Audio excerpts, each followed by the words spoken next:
Okay, well, I've got this fine here, and it says to plead guilty or not guilty, and it says, I ask the court to take the following matters into account when deciding my punishment.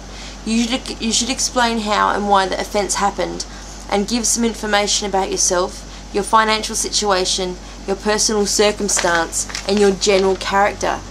So I wrote, I'm 27 years old. I've had a string of bad luck.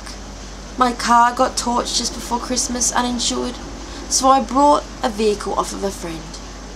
I drove to Broken Hill a week before I was meant to drive to Darwin, where I was going to start my first full-time job ever. Something that's funded by the Department of Health. I have a very important job. The car in the accident was not insured.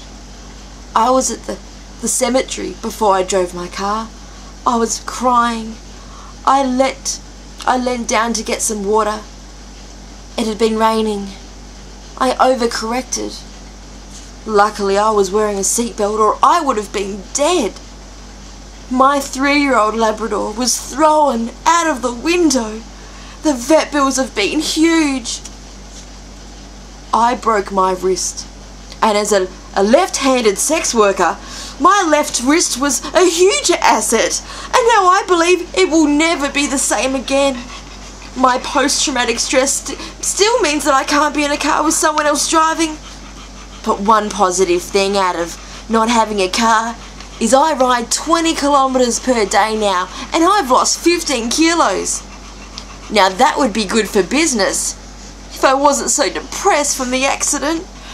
Oh, because I didn't drive up to Darwin, I lost all of my valuable belongings. They've been stolen back in Adelaide.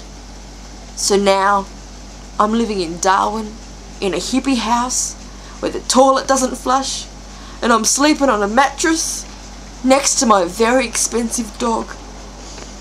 Now I've got whiplash, and I can't give a decent head job if I tried.